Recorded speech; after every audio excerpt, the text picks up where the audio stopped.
Today's episode of Socially Democratic is presented to you by Dunn Street. Dunn Street is a modern campaign agency dedicated to using data-driven grassroots organising to build winning campaigns and make the world a better place. Whether you're in business, issue-based campaigns, or an organisation driving change in your community, Dunn Street develops strategies to overcome those challenges by connecting people that share the same values and organising them to achieve common goals from the ground up. To find out how Dunn Street can partner with you or your organisation, hit us up at dunnstreet.com.au. Welcome to episode 13 of Socially Democratic, your weekly centre-left political and cultural podcast that dives into the progressive issues of the day and the people leading them from home and abroad. And speaking of abroad, today's episode is with Scottish journalist and commentator Kevin McKenna. Kevin is over here in Kevin's over here in Scotland. Kevin is over here in Australia at the moment, actually just visiting some family members, but he took some time out of his vacation to come onto the podcast to talk about Scottish politics, journalism in Scotland and the media in general, the Scottish independence movement and Scottish Labour, Brexit, you name it, Scottish culture, the economy, the whole thing. And then at the end, we actually spoke about love that both he and I share, and that is of the greatest football team in the world, the Celtic Football Club. And this podcast actually was so goddamn big that I'm actually going to cut it into two parts. So the first part of this episode that you're listening to right now will be focused on politics and independence and the referendum and Brexit and all that kind of stuff. The second part, which I'll put up next week, will be focusing on Scottish culture, sectarianism in Scotland, and then Celtic. We're going to talk about Celtic Football Club, Scottish football in general. So the first half is essentially for all of you listeners out there that listen to the podcast for the political reasons, and the second half is essentially a podcast for my immediate family. I hope you enjoyed today's episode and next week's episode with Kevin McKenna. And don't forget that if you do listen to the podcast on Apple Podcasts, please leave a review and give us a rating. It helps us get us up the rankings because we are still new and noteworthy at the moment, which is brilliant. And I'm on a mission to make sure that we get ahead of the rankings for Paul Murray live on Sky News, that blowhard Tory that just talks absolute garbage.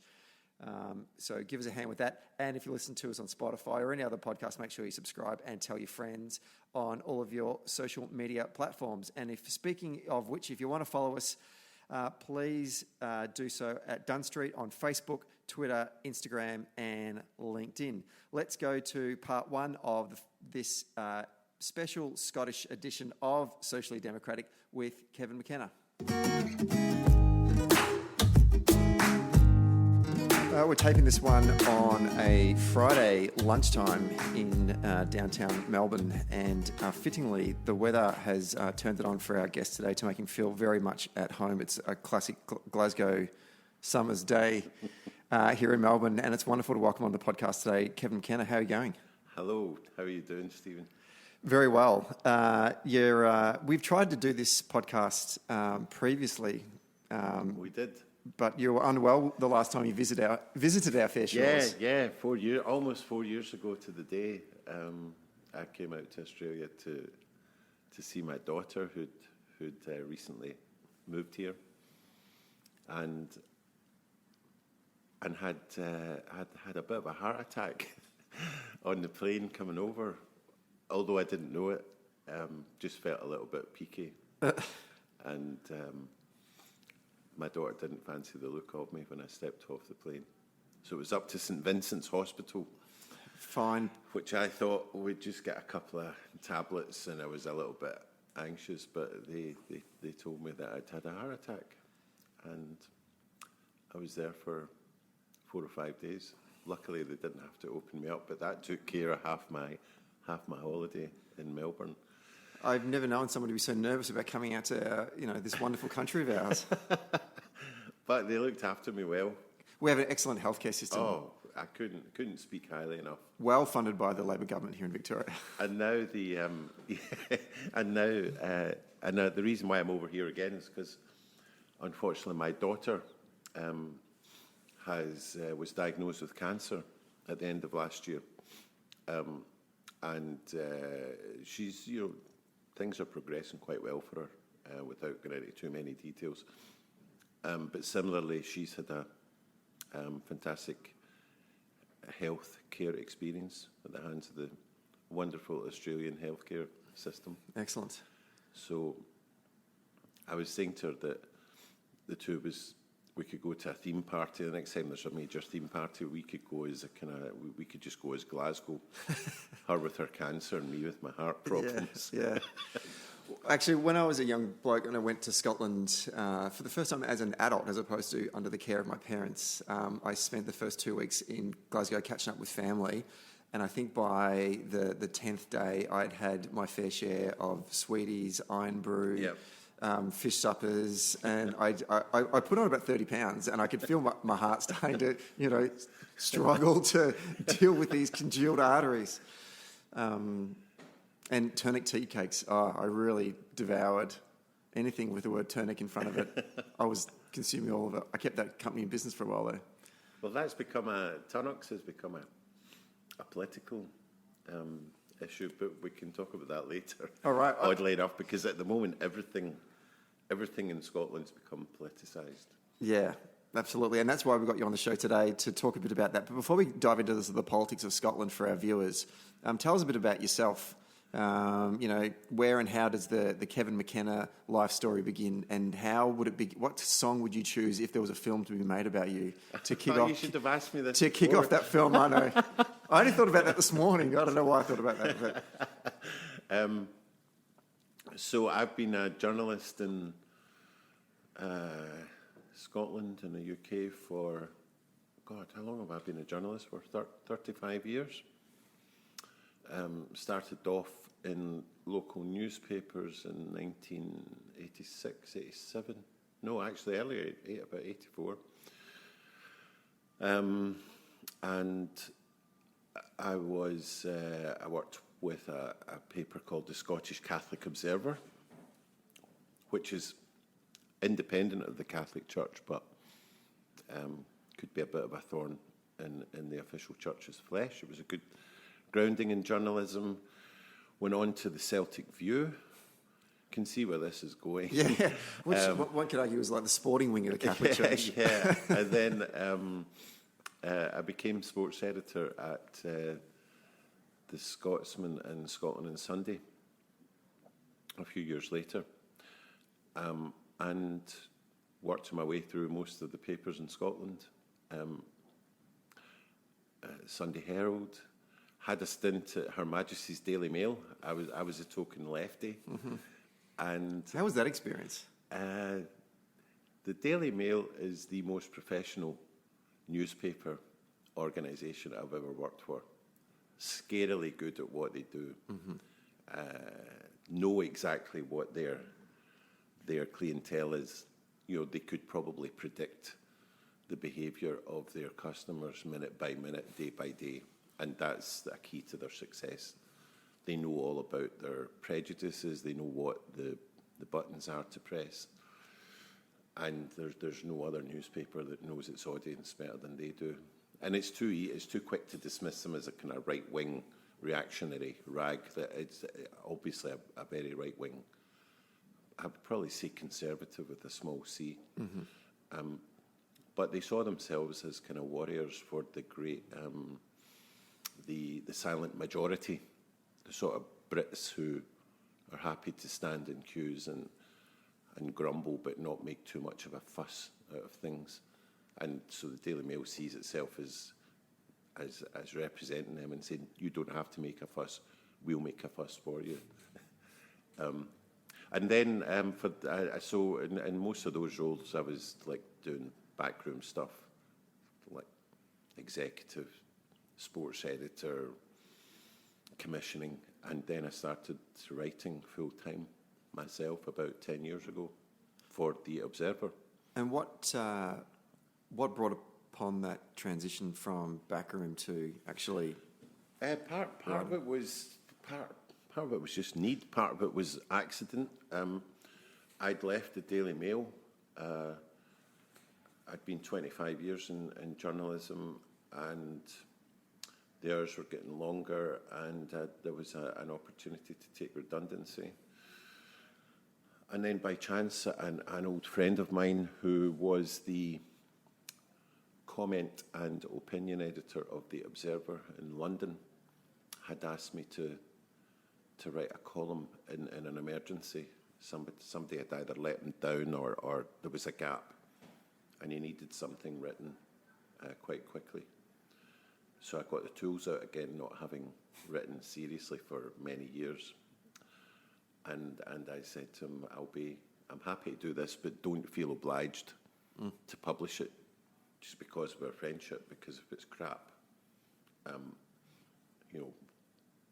we'll call it quits. We won't fall out. But happily, I'm still here. So he must have liked what he saw. And then, fortunately for me, I've had interest from other newspapers. So I still write for The Observer, and I write for the Herald in Glasgow, which used to be the Glasgow Herald, which is Scotland's main broadsheet newspaper. And also recently, well, the last 3 or 4 years, for the National, which is Scotland's newest newspaper, and which sprang up as a direct consequence of the movement for an independent Scotland. There were so many people who had seemingly been mobilised by that campaign in 2014, and they, many of them, had a desire to, or felt that pro-independence views weren't being adequately represented in the mainstream media, and so the National started up. So that was probably about 4.5 years ago. And it's begun to put on quite a few sales. Started off shakily because there weren't that many people producing it, and it met with quite a lot of industry disdain. But it's become part of the Scottish newspaper firmament. That's, my question, it's interesting you've mentioned that, because my next question actually was about, in the 35 years you've been in the industry and seen the changes to media and the changes most recently with the onset of with social media and the internet and the way that we consume our media now, and it's so much more fragmented, for a new print, is it a print paper? Yes. Yep. Yeah. For it, obviously they have online as well, to come into. Yeah, it was. Is risky. It was very, very risky. Because print sales have been going down quite spectacularly in sectors of the industry over the last decade or so. Much of it is a consequence of people being able to get their news on any content tailored to their interests online and from various online platforms. A lot of it was a consequence of 24-hour rolling news before then.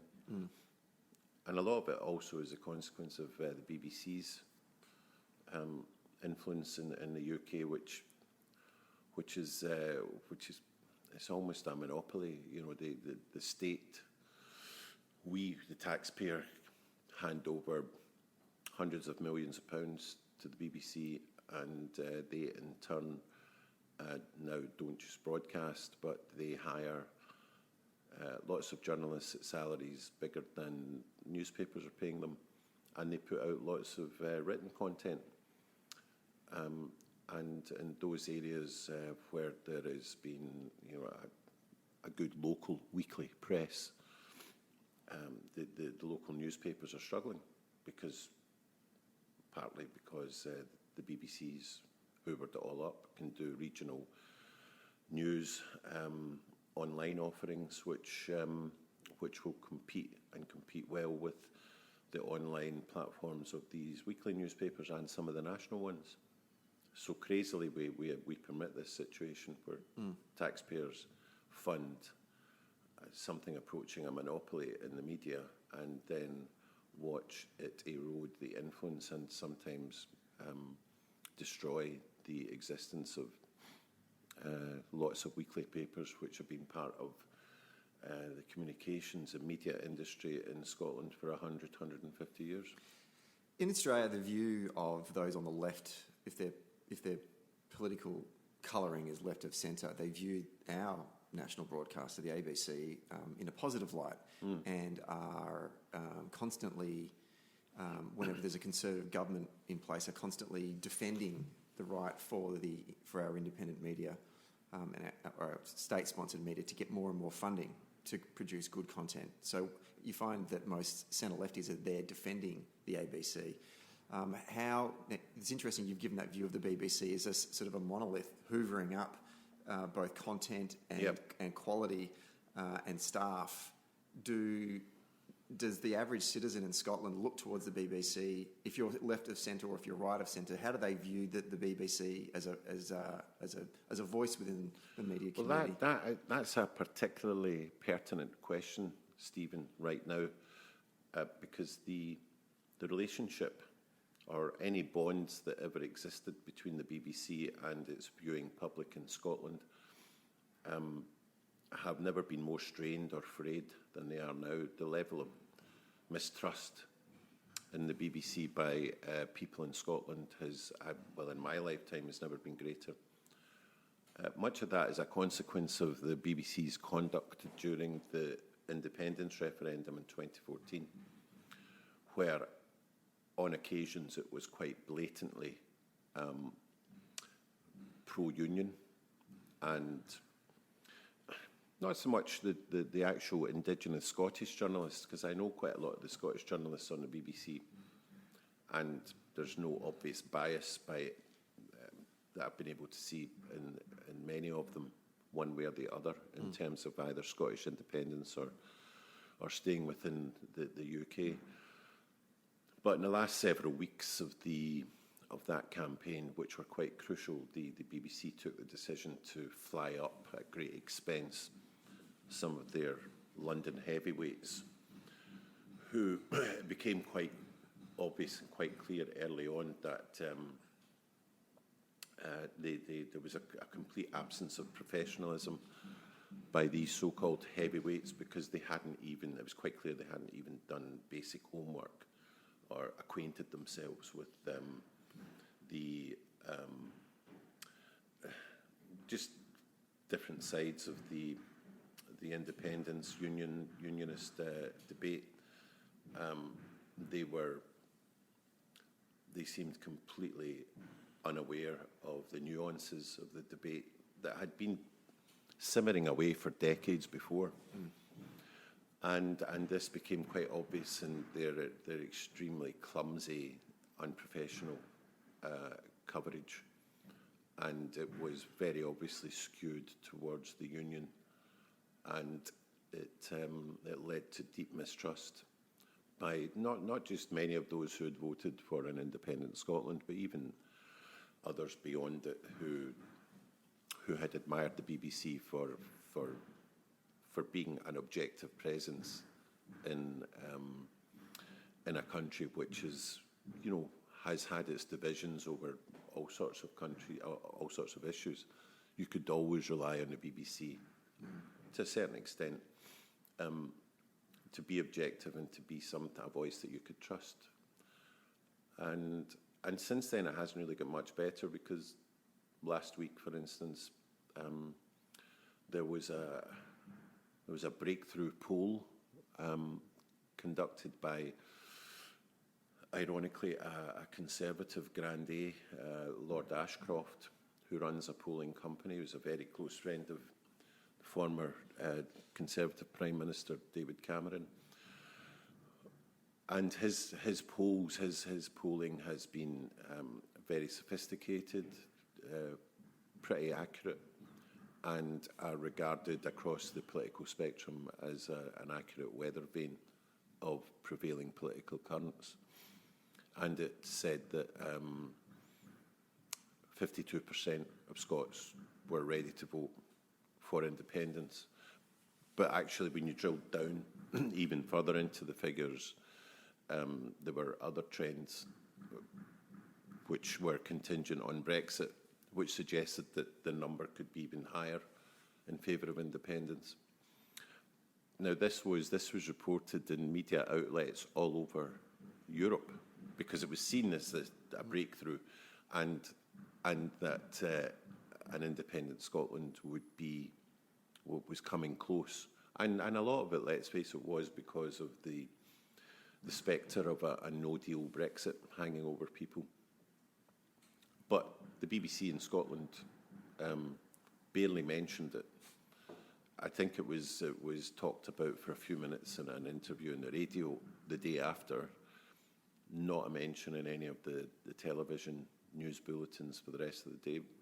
Meanwhile, I'm in Australia, and the Melbourne Age has picked it up. One of the other newspapers in Australia had picked it up. I heard a snippet of it on broadcast on Australian media.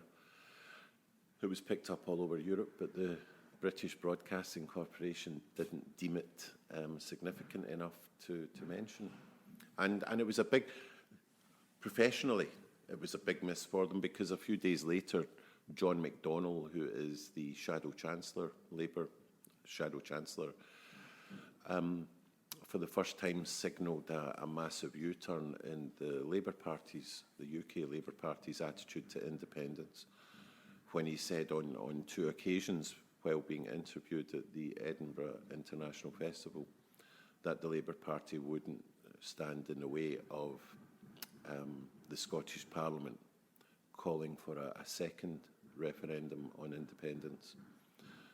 Now, this was as a direct consequence of the Lord Ashcroft polling.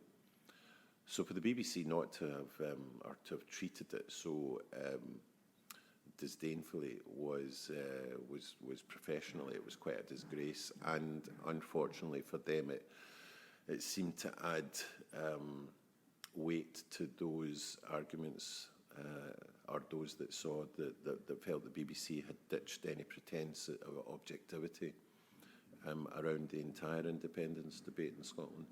Let's dive into independence now, because that's a good segue into it. But before we do, I want to get a sense of your journey and your thoughts on independence over the course of that time, because in speaking to some of your colleagues back home, they in my research, they had mentioned that at one point in your life you were extremely pro-union, to the point that they said that you used to support England just to wind them all up in the football.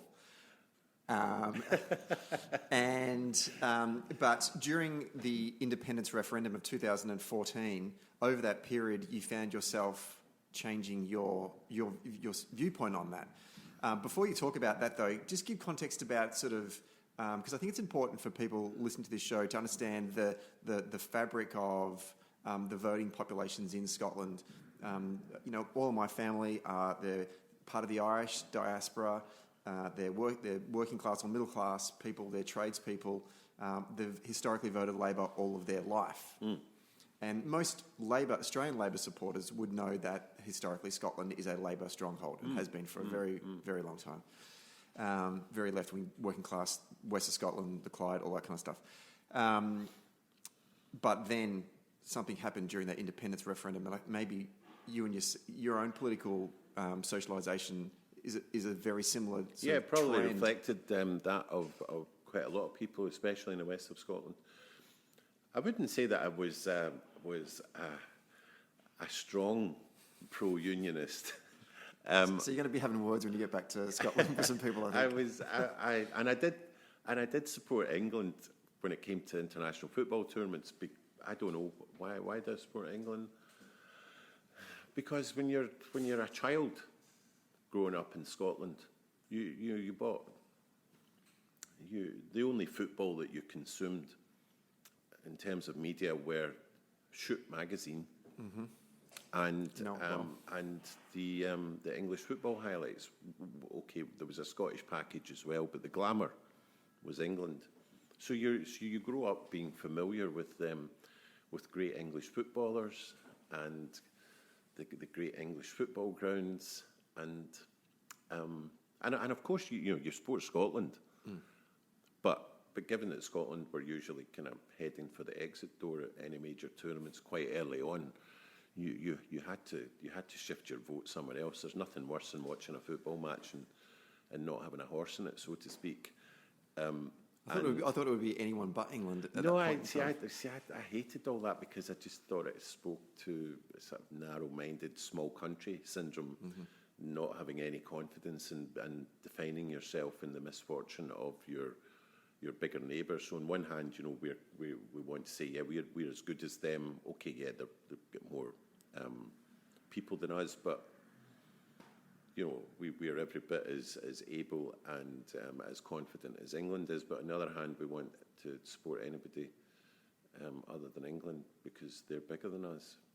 So I just... And then I also remember watching them against Germany, and my friends were supporting Germany just because, or West Germany as we were then, just because they were West Germany, they were playing England. And I didn't like West Germany because I thought they were a shower they dived, they cheated, and this reached its apotheosis in the 1990 World Cup with Klinsmann. Yeah, which was one of his pals. One of the most boringest finals ever played in international football. Yeah, in fact, one of the most boringest World Cups ever. Actually, it wasn't great. Well, strangely enough, Ireland excited us playing boring football,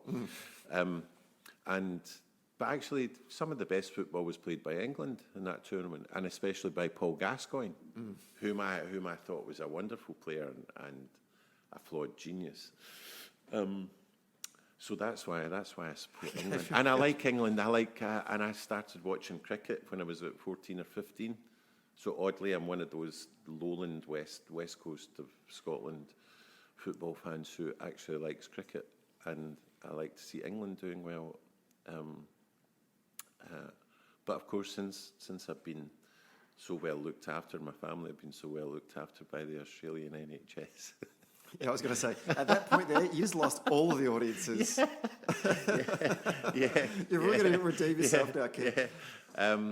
Yeah. I was pro-union in the fact, and to the extent, well, the context of that is that if you're a socialist, and this was one of the better arguments of the unionists during the independence referendum, that if you're a socialist, obviously you are embracing ideas of universalism. So poor and disadvantaged and alienated communities and inequality and unfairness in Scotland, or people who are the victims of that in Scotland, are no better, no different than those who are the victims of it in the great cities of England, like Birmingham, Liverpool, Newcastle, Manchester, and likewise across Europe and in Latin America and Africa. So, the message of universal socialism and as all being in it as all being in it together and against a common enemy, which is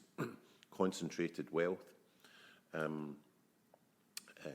rampant capitalism, global inequality, the influence of the corporate elites, and of course recently the influence of more shadowy forces who have begun to control the analytics of social media in ways that are quite sinister. So all those, there's those forces that are arraigned against what we think are the best interests of the majority of people in the globe. You would expect, you would say would be against narrow nationalism. There are no borders to socialism. There are no borders to fighting inequality. Inequality, wherever you go, it might, will have different. There'll be different nuances and it'll have its own characteristics, but essentially it's the same. Inequality in Scotland is the same as inequality in England, in Ireland, in Germany, in France, in Italy, in Asia, in Africa, in Latin America, in North America. So that you could, in that sense, people like me and people who were pro-Labour, or who came from families who had voted Labour all through through several generations, that was the reason why we were we wouldn't be supporting any independence movement. Wasn't there also a distrust from certain sections of that collective that you're talking about, a voting bloc, that Labor voting bloc, particularly those whose ancestors came across the Irish Sea, that there was a distrust towards Scottish nationalism? Yeah. That there was a protection from... Well, Scottish nationalism had... there was a reputation that grew up around Scottish nationalism that there was a kind of nasty anti-Catholic streak to it. And I'm not entirely sure how much of that is true. What was true is that, unfortunately, the SNP, the Scottish National Party, had a couple of influential and senior figures in the 50s, 60s, 70s who were overtly anti-Catholic. And so they became kind of bogeymen of in the Catholic consciousness. So there'll be thousands of Irish Catholic families in the west of Scotland and beyond who knew about these people, and it was handed down. You know, the SNP, no matter what they say, they've got a wee bit of a problem with the Catholics. But that all changed. Well, I mean, when I say that all changed, I think it would probably be unfair to say that was, if it did exist, it was widespread in the SNP. But when Alex Salmond became leader, he realised that if the SNP were ever going to get in power in Scotland, and they would have to get in power in Scotland if it was ever going to achieve its dream of an independent Scotland, it was going to have to find a way of providing bridges towards people in the Labour Party like me, or people who supported Labour, such as me, and also, you know, one of the strongholds, cultural strongholds of the Labour Party, especially in the west of Scotland. I keep saying here the west of Scotland because it's the most heavily populated part of Scotland. Which is Glasgow and... Yeah, Glasgow and Lanarkshire, yeah. North Lanarkshire, parts of North Ayrshire, east and west and Bartonshire.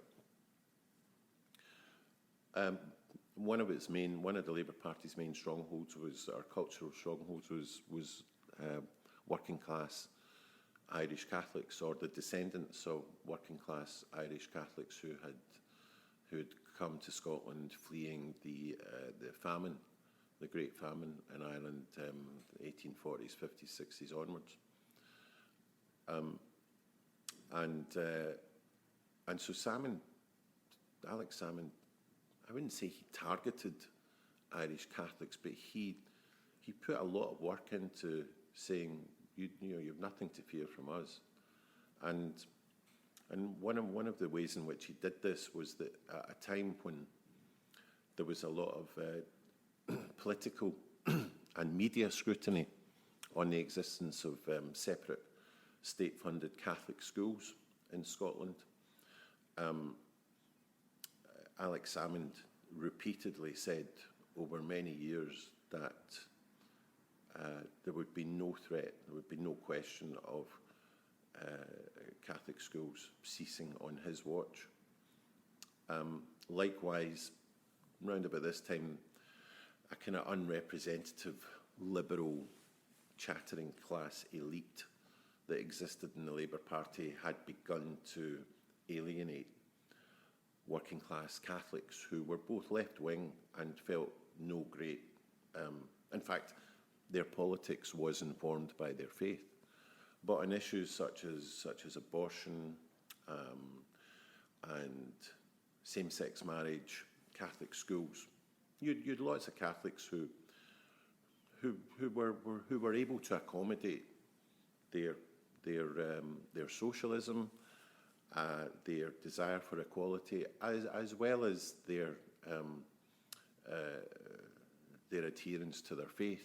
They accepted that, there should be a separation of church and state. They weren't seeking to have the Catholic Church influence the government of Scotland, but they just wanted free to be able to worship the way that people have worshipped in the Christian Catholic faith for the best part of a couple of thousand years. But there was this kind of quite insidious atheistic, humanistic influence within the Labour Party that began to alienate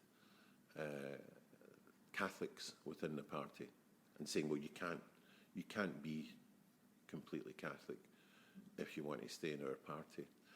And Salmond embraced them and said, okay, the SNP isn't going to change its policy on any of these issues, but neither are we going to, we're not going to target you, we're not going to make you feel uncomfortable.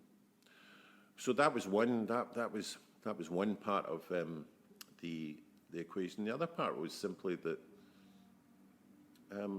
people like me began to become aware that in England and Westminster, the Conservative government was becoming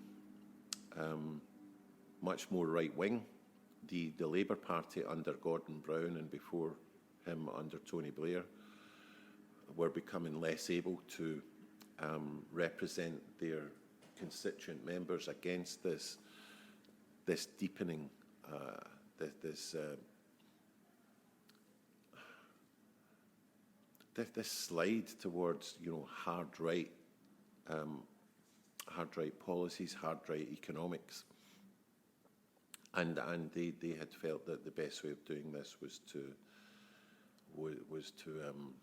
ditch some of the or to play down some of the unique characteristics of the Labour Party, which was a mistake in my view, and the SNP, the Scottish National Party in Scotland, since they had been in government in Scotland and they devolved Scotland, had brought in policies, and I'm not saying that they were successful in delivering these. They still have issues delivering some of their core policies, but they sought to bring into Scottish society some of the principles, some of the values that had driven the Labour Party, the UK Labour Party, and which had been present at its founding. And so I remember around about 2013, I can't remember exactly what it was, but I think there was a combination of things. I think people were beginning to become aware of the extent to which many of our biggest companies and richest individuals were sinking their profits offshore.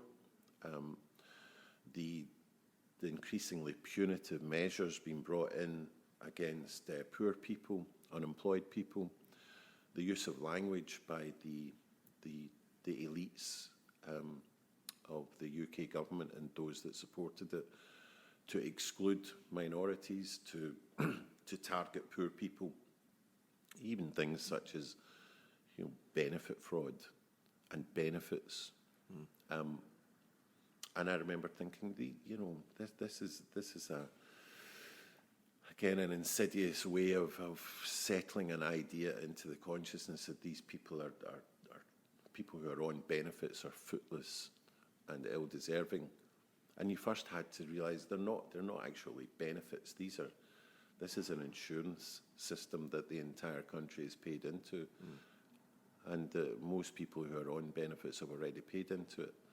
And if they haven't, then their parents have. And if their parents have it, then people like me have, who luckily haven't had to haven't had to be in a position where we receive benefits. But I'm quite happy for the benefits that I might otherwise qualify for to go to those who really need them.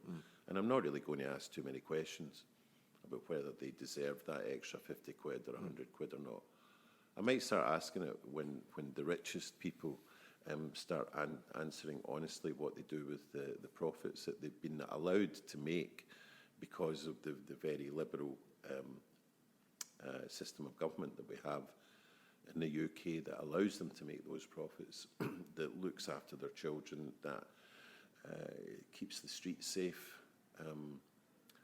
But despite all that, they don't want to pay for the privileges of living in the UK, and they'd rather sink them into Latin American tax havens or Caribbean tax havens, just tax havens. So you come to that 2014 independence referendum, which was a monumental moment in the history of Scotland. Australia has rarely do you get an opportunity for the citizenry to be asked a question of identity and where you're going. Consider your past, your present, your future. And we had a referendum in the 1990s on whether we become a republic or not, and we voted no. And for us Republicans, that was absolutely devastating. And it makes you question, what am I a part of here?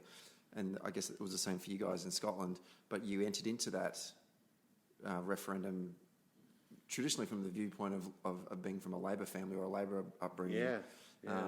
And Labor were seen to be the party that were driving the no vote or the pro-union vote. Yeah, the Labour Party made some fundamental and strategic errors during this because, as I said before, there was a very valid and compelling reason for a socialist to stay in the Union and not separate from it, because the need to address inequality is a universal one and shouldn't be there shouldn't be any boundaries to it.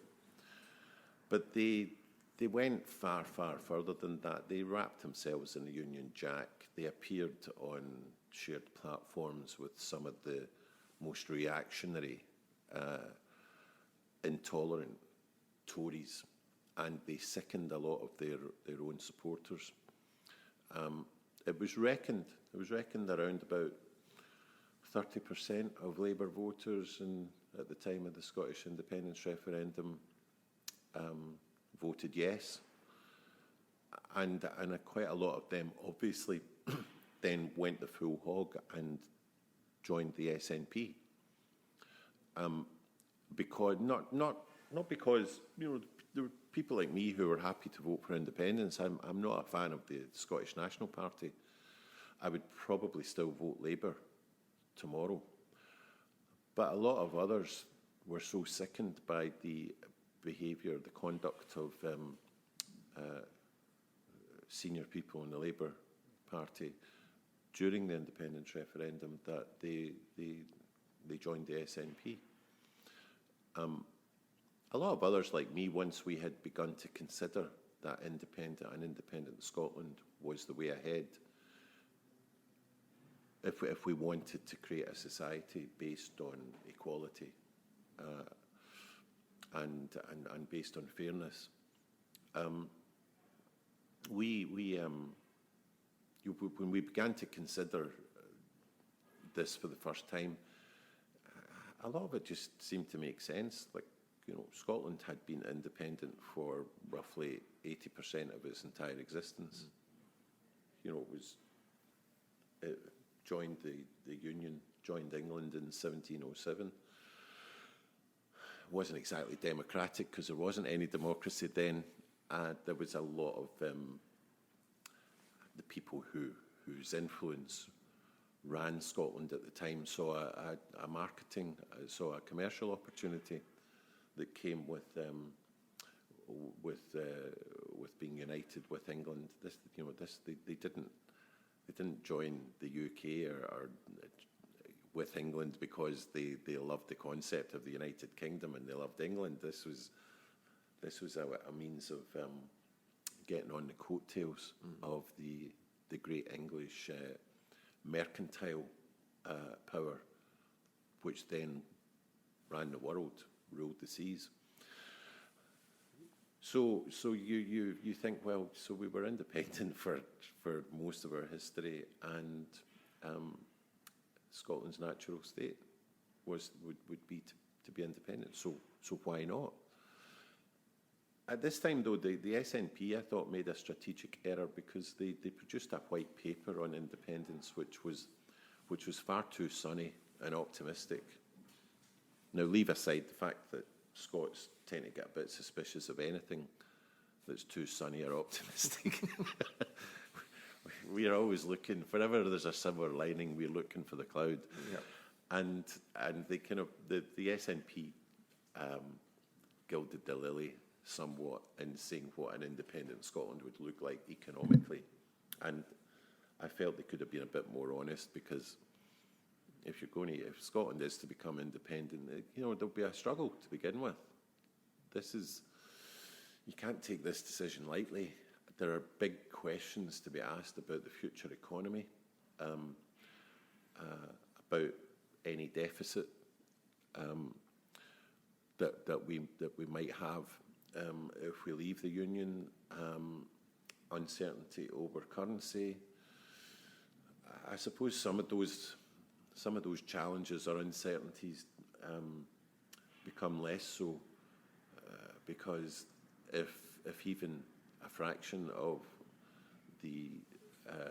what we're hearing of what we think could become a reality in a post-Brexit UK, then any difficulties that Scotland might encounter leaving the Union get submerged by that. Mm.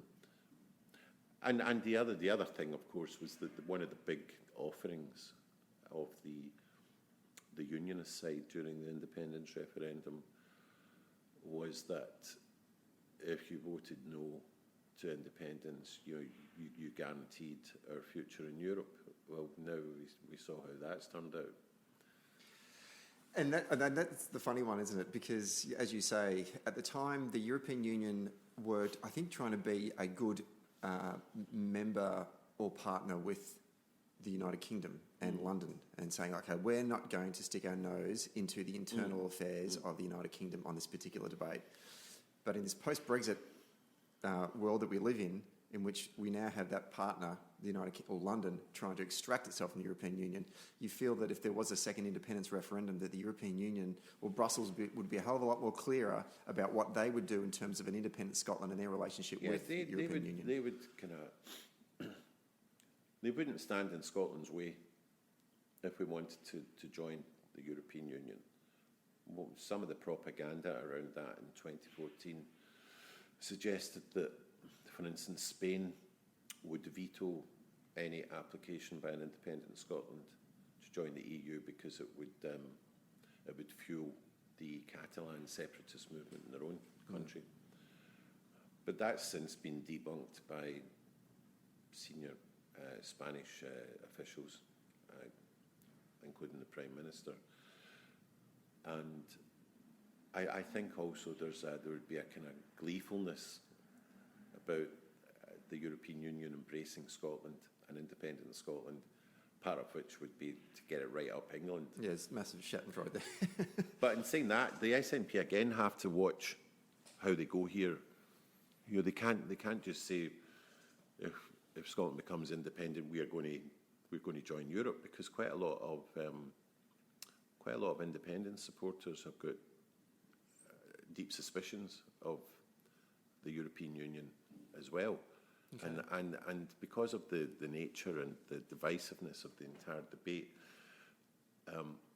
over like the Irish backstop, and because of the kind of extreme rhetoric of the likes of Nigel Farage and the Tory right, what's been forgotten is that there are quite a lot of problems with the European Union for people on the left. The corporate interests, the economic bullying of the likes of Greece and Spain and Italy, and there is a good case for not being part of the European Union. Unfortunately, the case that was made mainly in England was based on immigration, and you also got the impression quite a lot of big businesses wanted out of the European Union because the shackles would then come off. You know, they don't have to join up to any kind of ideas about workers or employment rights.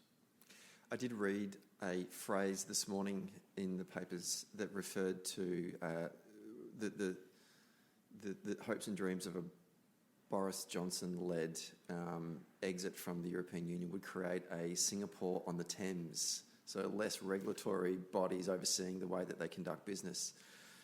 Let's talk about Boris Johnson. He's just become your new Prime Minister. You wrote a couple of weeks ago that one should not underestimate the canny ability of this bloke. Talk us through your thoughts on Boris Johnson and the implications it will have for both the way that they extract themselves from Europe and also Scotland.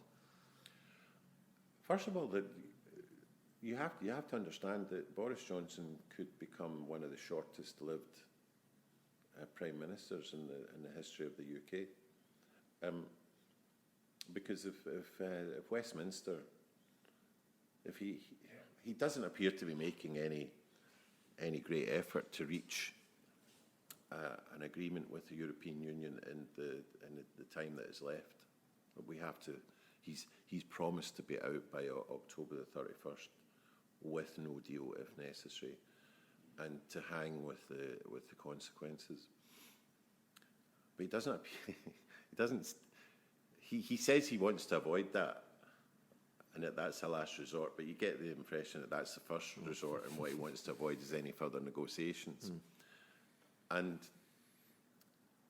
there's a significant number of people in his own party allied to the opposition parties, Labour and the SNP and the Liberal Democrats, who would probably, well, they would definitely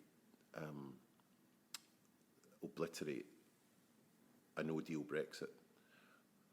But Johnson has hinted that he'll either prorogue Parliament, i.e., just ride roughshod over it, and somehow go to the people who voted for it, and make it a people versus politicians, or go for a people versus politicians general election. So we could call a snap general election, during which time we slide out of the EU because Parliament is collapsed, for 4, 5, 6 weeks while a general election is called. It would be a massive gamble for him. He would hope that by portraying it as these superannuated, middle-class, out-of-touch politicians versus the people, that he would win the general election, and that would then be an endorsement for a no-deal Brexit. And even those in Parliament who'd voted against it, they would have to stand aside morally. If you fight a general election and that's your principal policy, and the people vote for that, then you can't get away from that.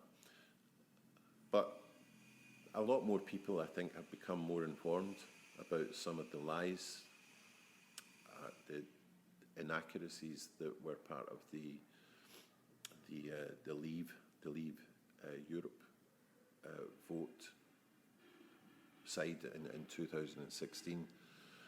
Some of the sums that were plucked out of mid-air, the influence of shadowy analytic companies associated with Facebook, or rather who had managed to get a lot of information about people and the names of people and their Facebook addresses to target them with highly inaccurate data aimed at their prejudices based on their behaviour on Facebook. And you're talking about Cambridge Analytica in particular. Yeah, and so it would be a massive gamble by Boris Johnson, but then that's been his modus operandi, and it's too easy. The thing that makes me queasy is that there are too many kind of left-wing stroke nationalist people in Scotland who dismiss him as a hard-right buffoon, an idiot savant. racist, homophobe, and that's not helpful. In fact, it plays into those who back him. If they underestimate him, they think that's all he is. That's how people like him win. He's surrounded himself with a formidable team of strategists, and they're not there. They're not there simply to get Brexit over the line. They will be deployed if there's another campaign for an independent Scotland. And you think where Boris Johnson was even less than 2 years ago when he was Foreign Secretary. He resigned from that post amidst allegations and lots of claims since that he was the worst Foreign Secretary ever, that he was never on top of his brief, that he didn't do any homework, that he unwittingly insulted God knows how many countries. So less than 2 years later, he's the Prime Minister of the UK. Well, one, he's an extremely effective speaker, and he's loved by ordinary Conservatives. Now, these ordinary Conservatives, despite what we in the left say, they're not racist or homophobic. They're simply traditionalists who don't like the idea of change, and they're not necessarily unkind people. They just want what is best for them and their family, and they don't really give a care much for many people outside of that, and they just simply expect the state to kind of look after the poor people, the people who sleep in the pavements. It's somebody else's problem. It's not a great way to base your political beliefs on, but they're not evil or wicked, and I suspect Johnson comes from that sort of background, but he's deployed some darker forces in order to get where he is, and the fact that we will not be able to know what post-Brexit Britain is going to look like. It's almost impossible to predict. On one hand, you get people saying that the food supply chain will be interrupted because the vast majority of our food arrives in the south of England. It arrives fresh and it's distributed over 24 hours. And if that food chain is interrupted for 2 or 3 days, we could have food shortages. But then on the other hand, you think, what, really? It's Britain with its great agricultural and fishing background, is it really incapable of feeding itself? If we were in those circumstances. But I think what has worried a lot of people is the kind of the cheerful ignoring, if you like, of any people's concerns. I mean, there are genuine concerns about supply chains coming from Europe, about medicines that are coming from Europe, and also just attitudes towards immigrants, because if the wheels do come off and it becomes apparent within a couple of years, or earlier than that, that we're encountering real difficulties out of Europe, that businesses are closing and that unemployment goes up, the rhetoric of Johnson and his allies already is to blame Europe. So somehow, they want their supporters to believe that although it was Britain that decided to come out of Europe and that Europe was begging it not to do it, somehow it's Europe's fault that we're out. And it's in that atmosphere, and there's been in England there's been an increase in racist attacks. In that atmosphere where things are looking difficult, and the governing classes begin to blame the Europeans, that's when immigrants and European nationals begin to look a bit vulnerable. It's that kind of nastiness that leaves a bad taste in a lot of people's mouths. It's interesting to note, you mentioned earlier in the podcast about the opposition spokesperson, for Labor in Westminster, John McDonald, making those remarks, which about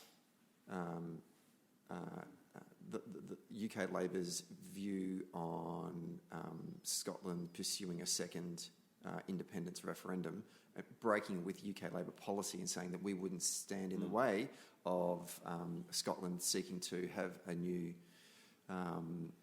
another vote. At the same time, you also, and I wonder if this is a play for that Labor constituency that they lost at the last independence referendum, because I also noted that during the week, the Labor Party leader, Jeremy Corbyn, happens to just turn up in Romania and it turns up at a Celtic match for a European Champions League qualifier. Either this is an amazing coincidence that all of a sudden he just happens to be in Romania and gets photographed with Celtic supporters and is at the game, whilst his opposition spokesperson on the matter is also saying that we wouldn't stand in the way of an independence referendum vote. I'm starting to think that there's a play here for that. Well, look, we've both got a journalistic background. That I should believe in that because journalists are supposed to kind of examine conspiracy theories. And we do want to accept things at face value. On this, I hadn't actually thought of that one. And I simply don't think Jeremy Corbyn's got it in him to have engineered that. The people around him, his strategists, although they're very deeply of the left and hard-bitten socialists, they're also quite gentrified in their own way. A lot of them also went to Oxford. They went to the same training schools as the English elites. Yeah, the rest of the English elite. They wouldn't know about the European Champions League qualifiers. Maybe. These people support Arsenal and Chelsea and Man City, the kind of like boutique English clubs, who don't know what a qualifier is. Yeah. Fair enough. Okay, well, but that's not to say that I won't use that in a column.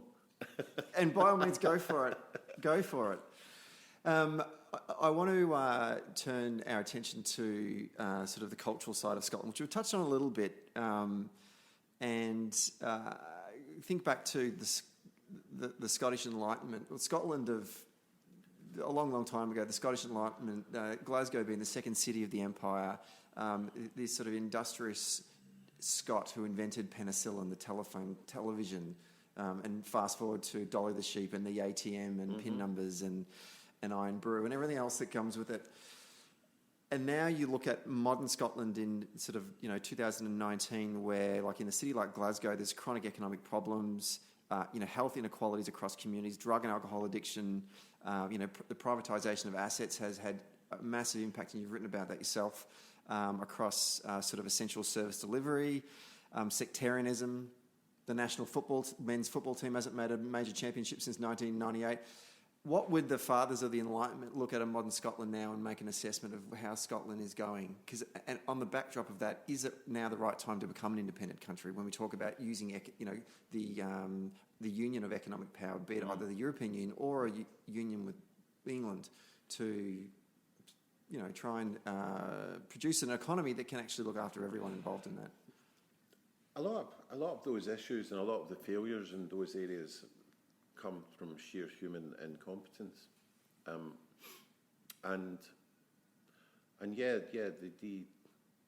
the so-called fathers of the Scottish Enlightenment, if indeed there ever really was a Scottish Enlightenment, because Scots like to talk that up. Yeah, we like to say that we kind of punch above our weight, but there's lots of other small countries with 5 million or less who do great things, and we never hear about them because we're not them. They're not us. But we're proud of for the size of nation we are. Of course, we're proud of a lot of the things which you've just mentioned. Less so the football team. The football team's never been great, to be honest, for all sorts of reasons. we could have been great once, but incompetence at an official level, nepotism, Freemasonry, mitigated against Scotland being good when it could have been, and a lot of the incompetence and more sinister forces are still at the top of the Scottish Football Association. But which we'll dive into later. Yeah, but this is the right time for Scotland, I think, for Scotland to be independent. But that's not to say that all the problems are going to be solved, because, Scotland we've had devolved from the UK for 20 years now. And, we're in, as part of the devolved arrangements, we're in charge of our own education and health system, and we've still got major problems in those two areas. And the inequalities that you see in the biggest cities, especially Glasgow, the areas that are worst affected are the same areas that were affected 100, 150 years ago. So we know the areas, we know why. We see the manifestations of this poverty and deprivation and inequality, and we have done for 150 years. And we've had Labour governments. We've now got an SNP administration. For a certain amount of time, Glasgow City Council, had a Tory administration, or a Tory-ish administration. Scotland voted.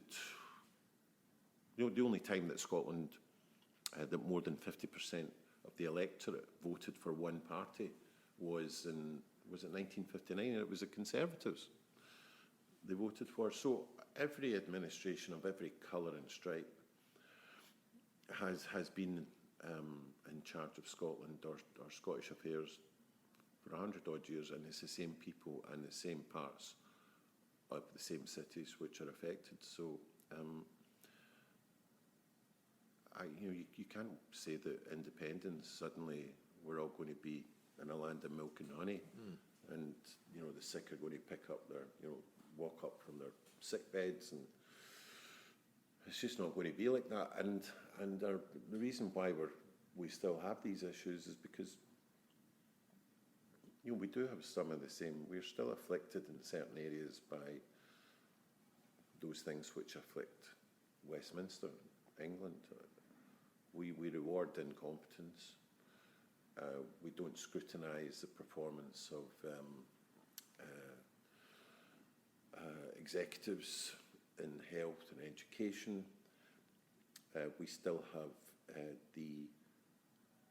a disproportionate influence of a private school elite. We still have a police force which is corrupt, incompetent, thick, nasty, probably sectarian in parts. We have health authorities overseen by people who shouldn't be allowed anywhere near a hospital. So these things will all still have to be addressed in an independent Scotland. But there's an opportunity. Independence gives the government, and it might not necessarily be the SNP, an opportunity to start again and to unstitch some of these patterns of inequality and disproportionate influence by unelected groups in society. To look at the pattern of land ownership, because you said at the top of the programme how people in Australia and beyond would probably view Scotland as quite a left-wing country, deeply affected by socialism or fuelled by socialism, but yet less than 500 people or families own more than half the landmass of Scotland. We still have a massive overhang from when Europe was run by the feudal system, and it's been mainly left-wing governments that we've had in the last 100 odd years, but we still have vast areas of Scotland owned by absentee multimillionaires who keep these lands. They make them deliberately uninhabitable so that they can be cleared for shooting parties from their rich friends from all over the world. And golf courses. Yeah, well, golf courses. I mean, God, how many golf courses does Scotland have? Who benefits from them? So yeah, there's still massive inequality and low-level corruption, almost civic corruption, acceptable non-criminal corruption, if there is such a thing. Lots of people still drinking at the trough, protecting their own interests, being human. And Scotland, an independent Scotland, would have an opportunity. That's all it is. There's no guarantees that we'd be any different. But there would be an opportunity to kind of wipe the slate clean and start building a society based on more enlightened and progressive and equal values, if you like. And it's not, and those are universal values. It's not one of the things I don't like about the independence movement or the yes movement is it's not so much I don't like it about the movement, but there is a tendency by quite a lot of Scots in these movements to infer, to imply that Scottish values are somehow better. There's a kind of Scottish exceptionalism that we are fueled by a kind of higher values, that we exist in a higher plane, that we answer to a higher God or a higher set of values. All nonsense, of course. We're no better, no worse than the rest of the UK, the rest of the world. There are as many good people, people that want to be good in Scotland as there are proportionally in most other countries. Most people want to be kind. Most people want to do the right thing, and Scotland's no better than that. But at this point in its history, there's a recognition that not many of those people are running the government of the UK, that the balance has been tipped in favour of those who want to maintain their power blocks to influence society for the few, very few, and not the many, and to protect the interests of global corporatism. Scotland has an opportunity to do something different. We're going to take a short break here, because what we're going to do after the break is we're going to talk about, I want to talk to you about sectarianism, and then we're going to segue into our dual love of the Celtic Football Club. But for those listening who have no interest in football whatsoever, I bid you adieu. Thank you very much for listening to today's episode. For those of you who are going to remain with us, which mostly is my family, and the people on our WhatsApp chat group back in Scotland, we'll pick it up in just a moment.